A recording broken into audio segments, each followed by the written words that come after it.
back, everyone. It's AngeliaNex, and today we are going to be talking about control wizards. I know. You're like, wait, but you made a pally. Well, control wizard was actually my main before I was a pally. But making a pally was more useful at the time. Control wizards weren't completely sought after when, especially as DPS, because Master of Flames wasn't really a thing back then. I'm talking like mod 6, 7, 8, even into 9, Master of Flames weren't really a thing. Mod 9 is when I made the switch to Master of Flame, as you can see in my old videos. But I love my control wizard. I can't put her down, and especially with some recent changes that I've made, she's really starting to come on strong.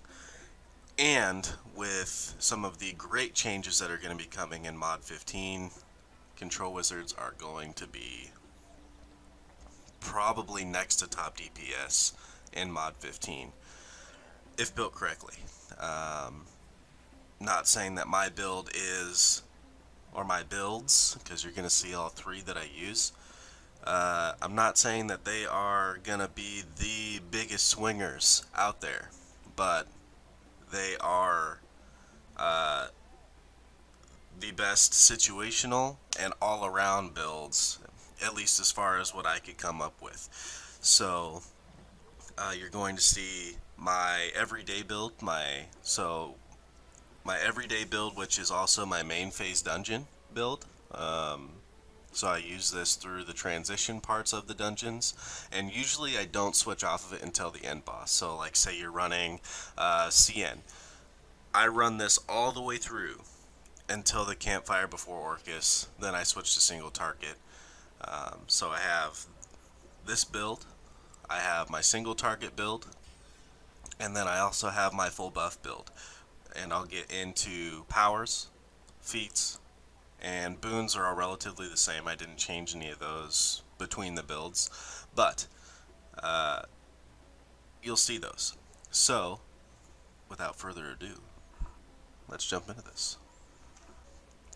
So as you can see, just a shade over 14k, almost 14.2. Changes since the last video, which seems like a long time ago. Obviously upgraded to Primal. Probably won't be using the Primal helmet here. Once I get enough of the crowns from Castle Ravenloft, I'll be getting that helmet just to help increase with crit. Using the Hag's Rags because obviously, because we are wearing a shirt and pants, we're going to be at melee range, right? We're always at melee range, and we're always using range powers. The melee range comes off the rings, or off the ring that I have right now. These are actually best in slot for most power share. I'll be getting Terror Grips eventually. I don't feel like spending like 50k a pop to get the Kuzka hunt posters right now. So eventually I'll get Terror Grips using Primal, but eventually again I'll most likely be switching to the Pioneer set, just because it gives you 1,000 to a boatload of stats. Like if you watched my Heliodin video, you saw what all they did. So they give you like 1,000 power, 1,000 recovery, 1,000 crit strike, 1,000 defense, deflect, armor pen, something like that. Obviously that's going to be best in slot, just for the extra added stats that are going to be with you when you're in a full group. So let's inspect this here, and I'll show you kind of what I'm working with. So in offense slots, I'm running Radiance right now, just because when I proc, I'm well over the crit. Well over the crit cap, or not the crit cap, but the crit chance. I'm well over 100%. I think when I proc, I get up to 124, 126%. So my crit is actually pretty low for standing crit, but once bondings kick in, once I proc off, because I can double proc. Sometimes I can even triple proc using Renegade, which I'll kind of explain that in a minute. But using Radiance on my offense slots, using a Transcendent Fae, which is obviously for most classes best in the slot for DPS. Prominence can be good on a Control Wizard, but Control Wizard's weapons are very low damage, so you don't get the full benefit like a Gwyff does from Prominence, but still, that AoE burn, the radiant damage from the Prominence enchantment, is pretty nasty, especially with the amount of DOTs that we do. And then I'll probably get the Boots of the Willed, because it makes your at-wills do 3% more damage. I'm not sure, just because I am stacking a little bit of recovery, so it's either the Boots of the Willed, or I'm going to get the boots from CRL, from the crowns, from getting the crowns, which adds the 1500 recovery, which will be nice. The other big change has been switching to the Orcus set, obviously throwing on a Soul Sight for main DPS. When I go to buff, I don't have one right now. I had to consume my lantern to make these two enchantments, or these two artifacts. So when I go to buff, I will most likely be, again, leveling up a lantern or potentially a wheel. I think I'm going to do a lantern though, because it gives me more necessary stats like crit and armor pen, so that I can switch off either some mount bonuses or things like that to get rid of some of the armor pen, because I'm sitting pretty stupidly high on armor pen.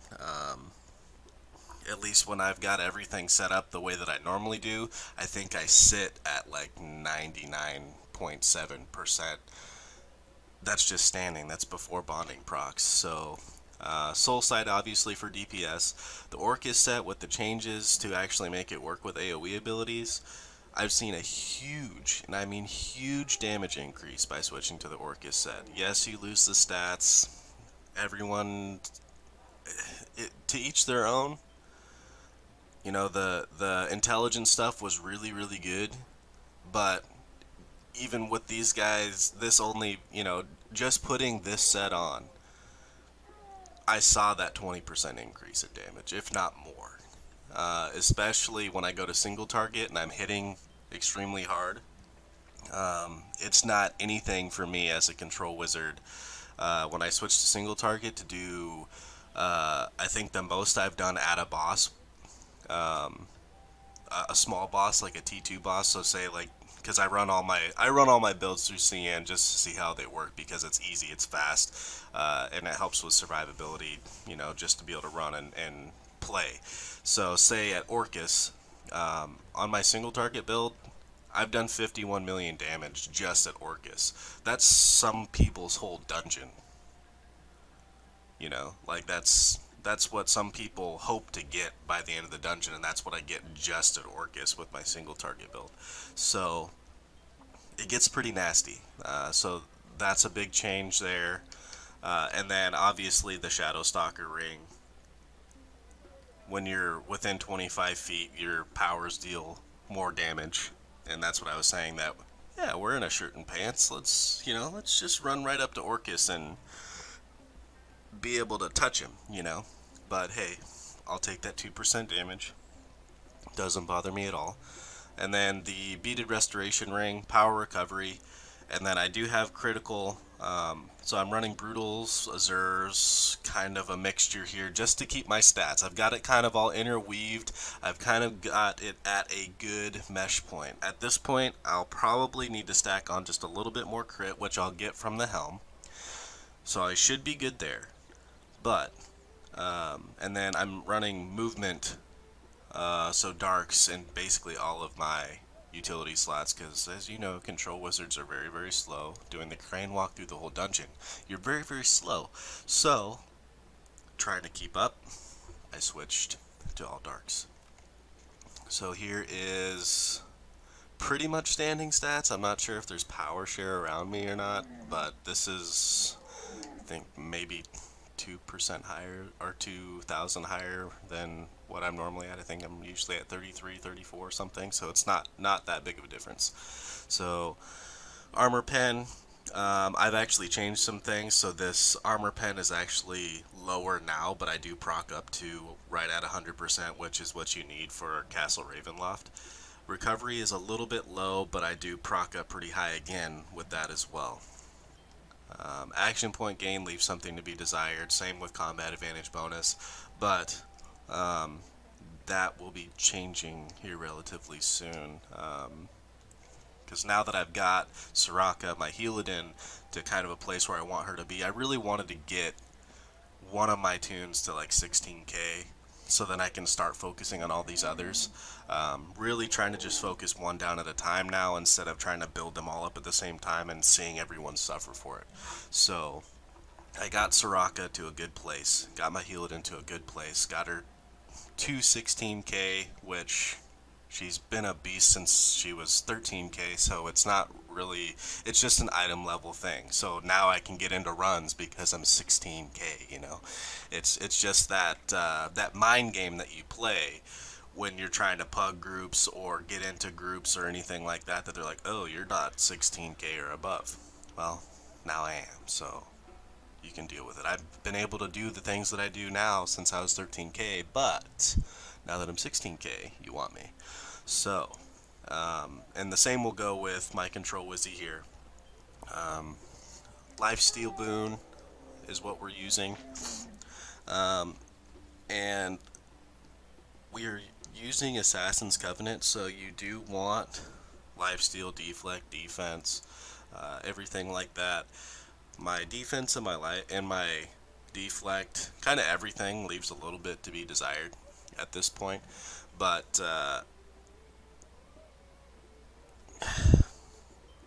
stacking up defense, it doesn't really matter, at least to me, because if we're gonna get hit, we're gonna get one shot anyway, unless you have your Bark Shield stacks, which Trans Bark Shield, I forgot to show that. I've got a Trans Bark Shield armor enchantment. Unless you've got your Bark Shield stacks, you're gonna get smacked, and there's really no surviving it most of the time. Especially in higher end dungeons, T9 and above, there's no surviving it. Even trash mobs will one-shot you. So lifesteal is kind of the thing, because especially with this build, my Renegade AoE build, if you can freeze everything flat, even if you take a little bit of damage, you can heal yourself back through it. So let's go down to base stats here. So defense ignored is sitting above 60, and my crit chance is at 71.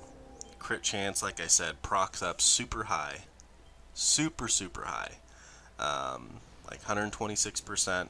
I think I get right to like 99.7, 103. Just depends on what everything is going on in the dungeon with resistance ignored. But I'm there with that. Recharge speed will get better as I stack on some more recovery. And obviously action point gain, we'll get some more of that as I do the reinforcement kits.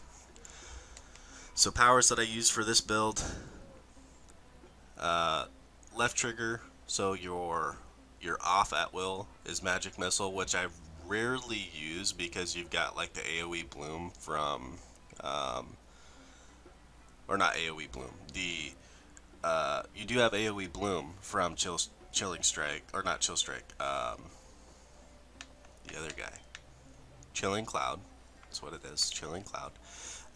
But you also get like a small DOT, which procs your lightning, especially as a spell storm. So we are a spell storm, we're also Renegade, we're AoE. So Magic Missile, Conduit of Ice is on our right bumper, so in the Spell Mastery button. Oppressive Force is our mob clearing daily.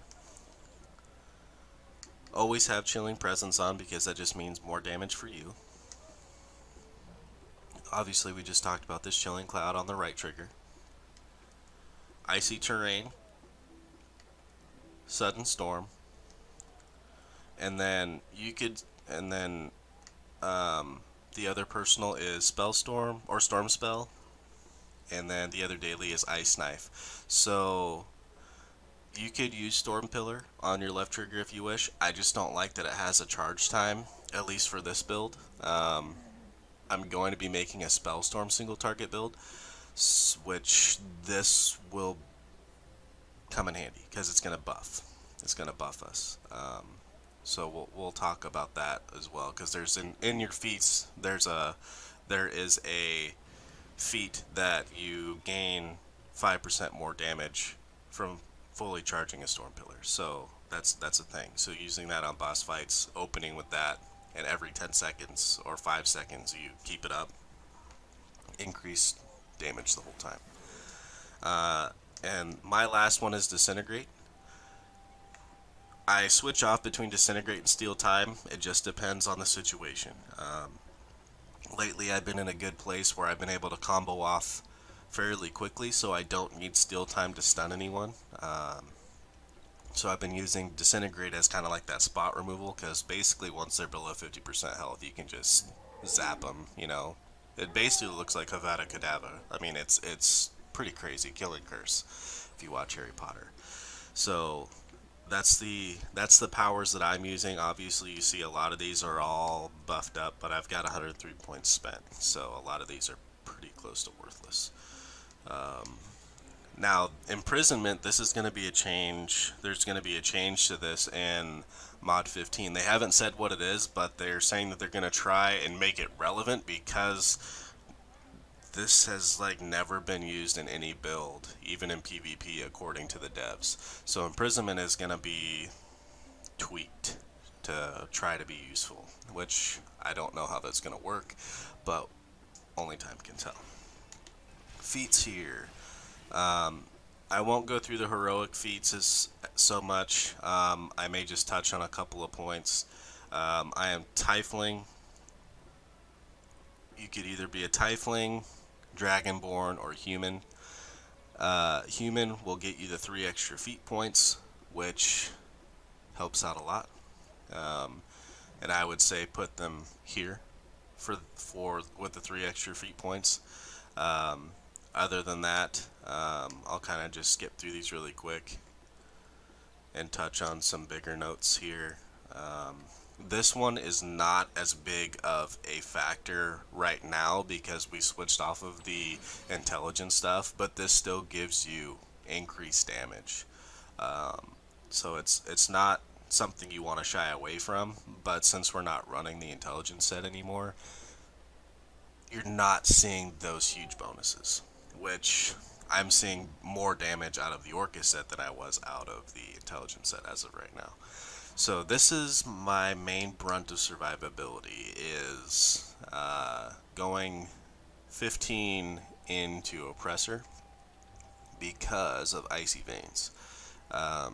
When you can walk into a room, do 1 encounter power and a daily, and everything's at full stacks, full chill stacks, and they're frozen flat, it makes it so you can do pretty close to 80 content, because you can just jump in there and kill stuff, especially if the group is hot on your heels, or even if the tank gets in there first, like you're being a good DPS and waiting for the tank.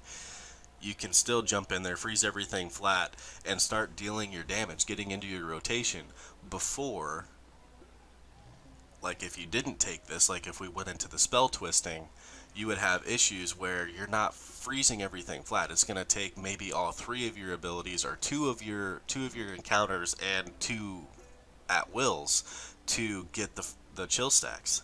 Whereas now you walk into the room and you basically have it. So that's what's really nice, and especially with Sudden Storm applying 5 stacks. Basically what I do is I walk into a room, drop Icy Terrain, Sudden Storm through the mob, like through the whole group, and then usually by that time I'll have a daily up, so then just pop Oppressive Horse and the mob is gone. But then we'll just run through these really quickly. Gain action points every time you crit, which is a lot. At wheels deal more damage when you're up close, which is we are. Crit strike. when you crit, you give allies critical chance, giving your allies combat advantage when you crit. And then, since we have Chilling Presence slotted, our spells do 10% more, or have a 10% chance to crit. 10% more chance to crit. And then this is where the fun is. This is why Renegade has the highest damage potential. Because if you read Nexus, you gain 30% additional armor penetration and critical chance. So now read Chaotic Fury. You gain 30% additional damage and 10% lifesteal for 10 seconds. So, now this is what I mean by saying I can double and triple proc. So, if you can get Nexus and Fury to proc at the same time, that is a huge, huge power spike in your damage right there. And I can almost always double proc, it's just a matter of which two come up. And then sometimes I can triple proc. So, you see Growth a lot. It seems like Growth has a higher chance to proc than others. But, if you can get Nexus and Fury to proc at the same time, you'll see huge power spikes. Your group will love you for it. And this is the only problem with this build, is that if you're looking for that pure DPS,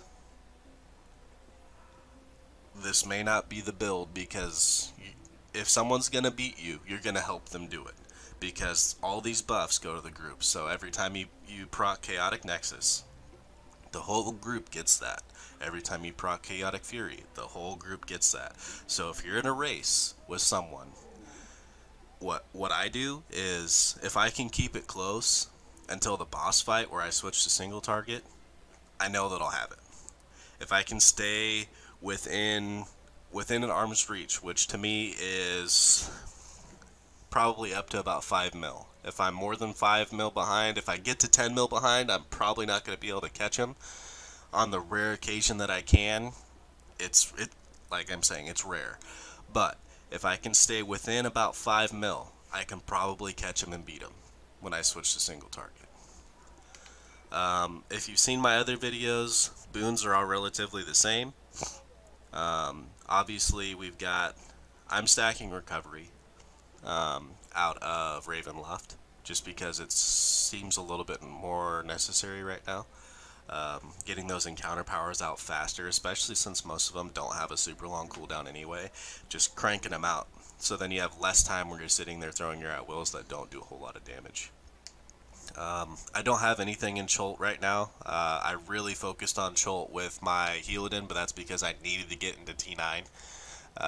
T9, everyone was wanting me to run T9, so I pounded it out on my Healadin. And after that, I kind of just said screw Jolt for a little while, and I'm just now starting to get back into it on my Control Wizzy. Cloak Descendancy, I haven't finished yet either, but again, that similar aspects of, with my Healadin. Everyone's like, hey, MSP's out, you need to finish this so we can do MSP, because we need a good Healadin. Okay, well, alright, I'll pound it out. And because I grinded it out to get those dungeons open, made me not want to do it for a while. And obviously I took a break too, so some of these, like Omu, I am started on Omu on my Healadin, because I quit kind of right after T9 wasn't like super new anymore. I grinded that for so long, guys. If you watched my stream, watch me on Twitch, anything like that, you know, that's what we were doing every night. T9s, pretty much every night. So, and then Ravenloft, it's fun. I love the new area, especially now that I've made some of these changes. I've made this build with 15 into Oppressor. I have no problem. I run around and do HEs by myself, no problem whatsoever. And then if I wanted to get real spicy, jump into a Yesterhill, switch to the single target build, and just watch things go down. Companions, Lion, Razorwood, Fire Archon. This is my first legendary companion. This is who I used to use as my bonding companion. That's why he's still on here, to give me the extra stats as well. And then a Siege Master. So, if you don't have a legendary mercenary, you could put on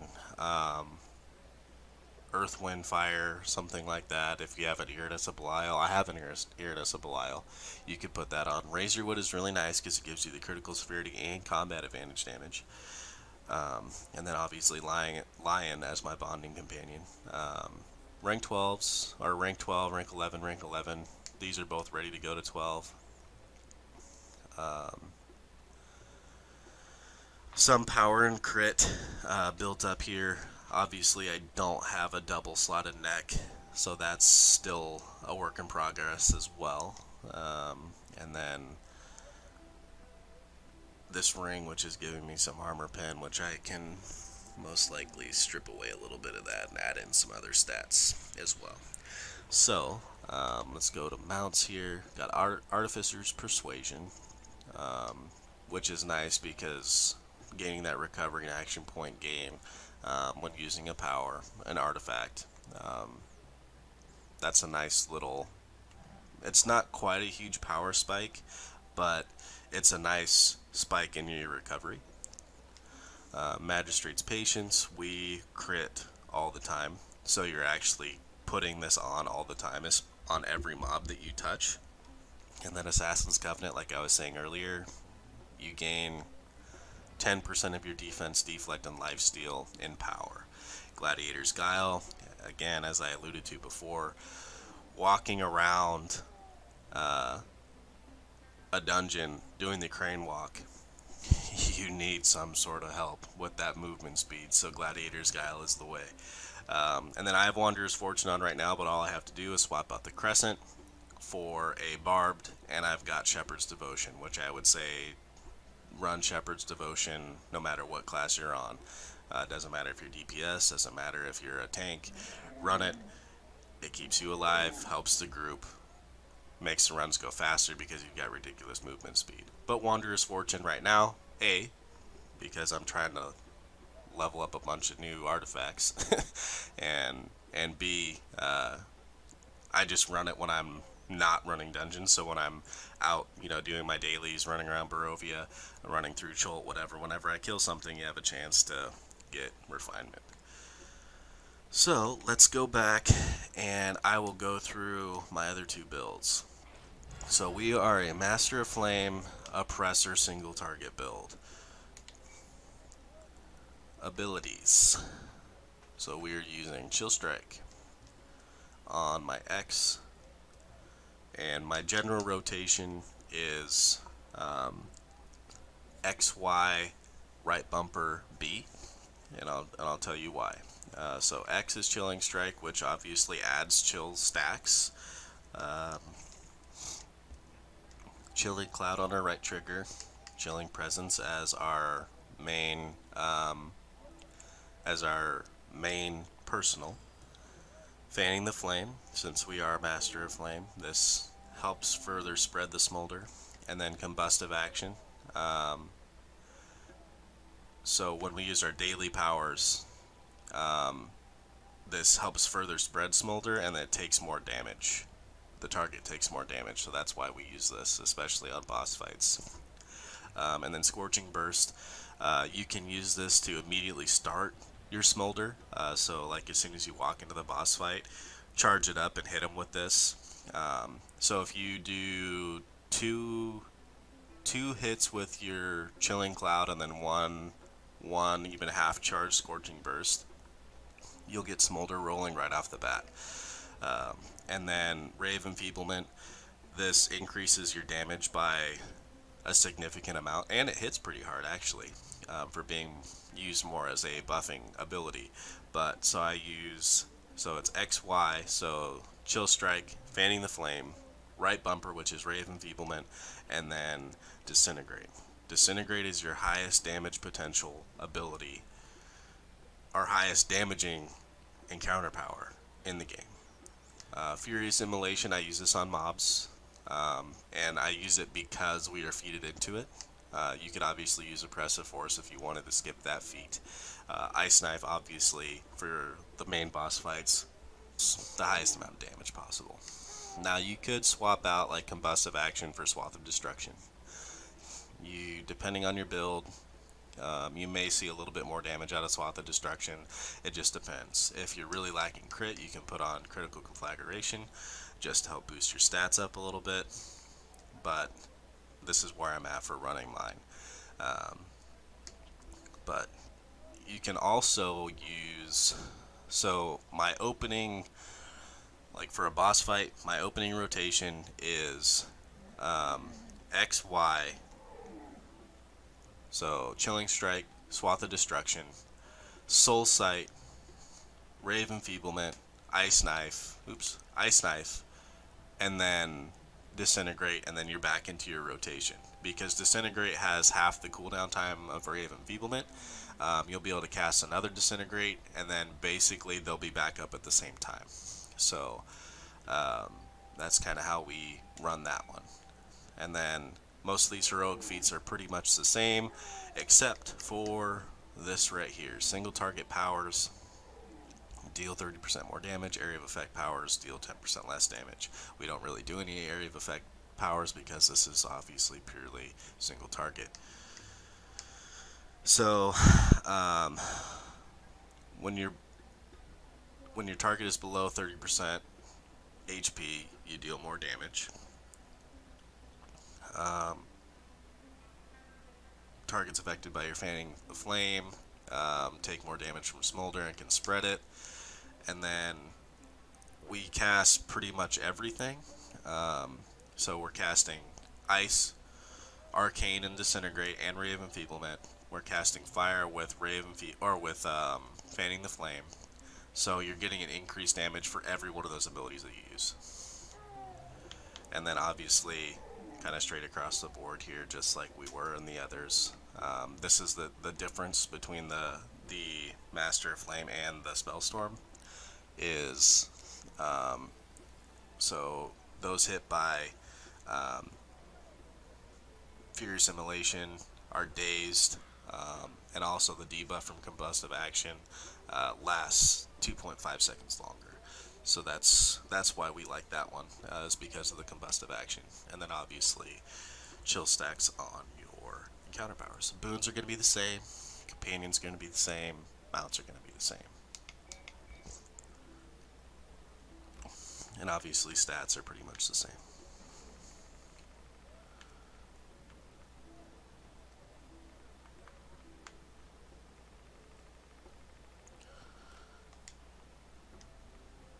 And then this is my full buff build. Go through powers here. So Conduit of Ice on our X. Oppressive Force just for helping clear the trash. Chilling Cloud on our right, triggers are our main at will. Fanning the Flame on our B, Icy Terrain on our Y. Combustive Action to help deal more damage when we cast dailies. Scorching Burst on our left trigger, and Ray of Enfeeblement on our right bumper. Ray of Enfeeblement helps the whole group, so you can use that to your advantage. So you can use this to help buff up your team. It used to be where you would double click this, but they changed it now to you just have to push it once. Doesn't quite do as much as it used to when you could double stack it, but still a very good group buff. Obviously Ice Knife for single target bosses. And then we use Swath of Destruction because those affected by Smolder take more damage. So obviously everything should be smoldering all the time. This is the main build that I will triple proc on, and that's because I have a good alternation of single target and AoE abilities. So the more things you can hit, the more things you can target, the more you can proc off those chaotic Nexus powers, or chaos magic powers. So a little bit more single target here because we are basically built to buff the buff at the boss fights. buffing through the dungeon, we'll still do that. But to really get those buffs flying out there, most of the time you're not going to be able to get a full rotation off because everything should be dead. So a little bit more single target. Didn't build as much into intelligence because we're not worried about damage at this point. And then into spell twisting here, and we don't worry about freezing anything flat because we're not worried about dealing damage. So into spell twisting, so you can have the faster recharge speeds. And then this is all pretty much the same as my AoE Spellstorm build.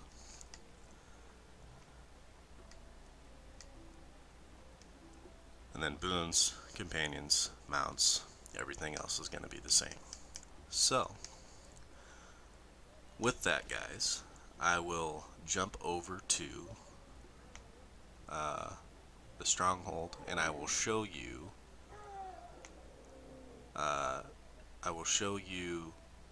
Rotations really quick, just to be clear.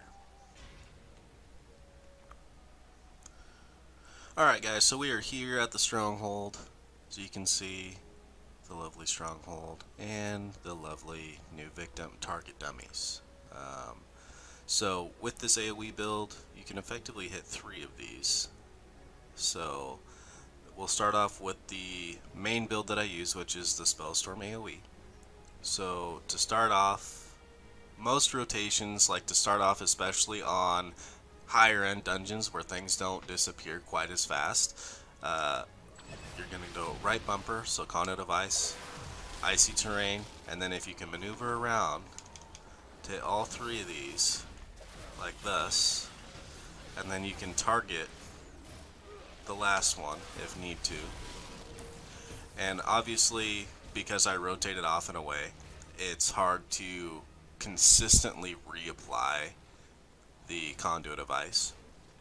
But most of the time, as soon as you hit Conduit of Ice, these guys will move down towards you, because they're dummies, so they're not going to move. But in a dungeon, they'll move down towards you, because they're trying to attack you. So then you don't have to maneuver as much. You may just have to do a little slide side to side, or just steer your Sudden Storm one way or the other, as you can see right here. So let's just say that we'll just go here, here, here, and then hit that Disintegrate, reapply,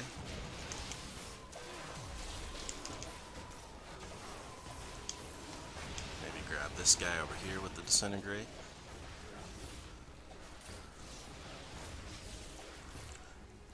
So that's your basic rotation there.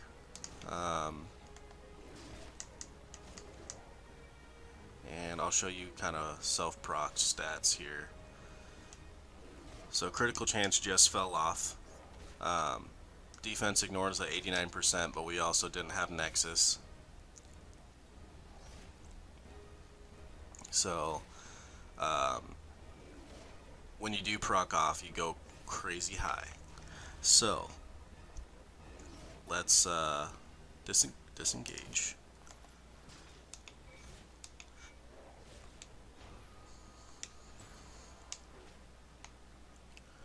And then I will switch to the single target build, and I will show you that. So to start, one big single target. This is my general rotation for opening. So I go Chilling Strike, Fanning the Flame, Soul Sight, Brave Enfeeblement, Ice Knife, and then Disintegrate. And then just continue your rotation further.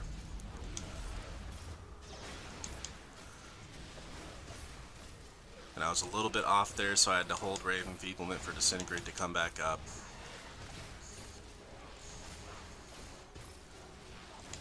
And so Brave Enfeeblement has a 6-second cooldown, which is about half of, or Disintegrate has a 6-second cooldown, which is about half of Brave Enfeeblement.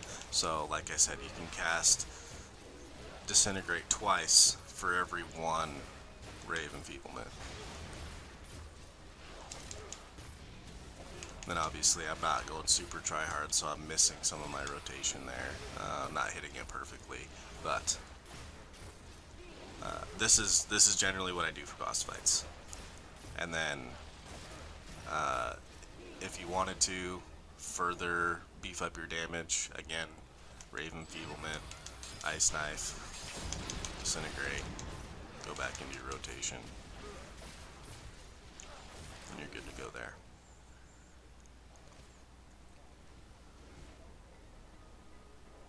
Then we will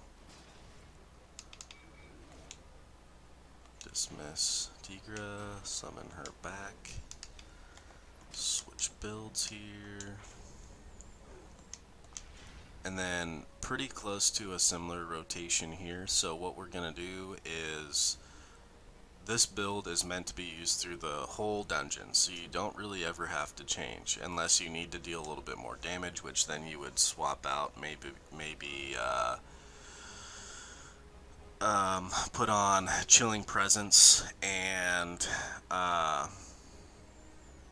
just to deal more damage, so you put on Chilling Presence and Combustive Action, so you leave Combustive Action on. Then you would just come in X, which is Conduit of Ice, Icy Terrain, Fanning the Flames, Raven Feeblement,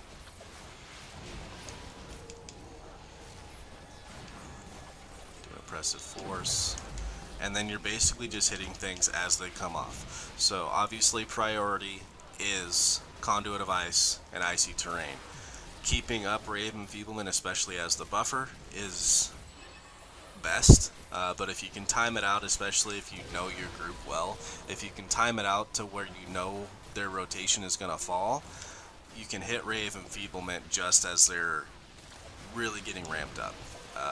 So like me, I run with a Gwyff most of the time, and I just know I can kind of count in my head, jump into the fight, and basically give myself like a 4 or 5 count, hit Raven Feeblement, and that's when he pops his Soul Sight, that's when he's ready to start swinging, and that usually as soon as I hit Raven Feeblement, I hear that big chomp from his IBS, you know, the battle chop comes down, and you just hear it that way.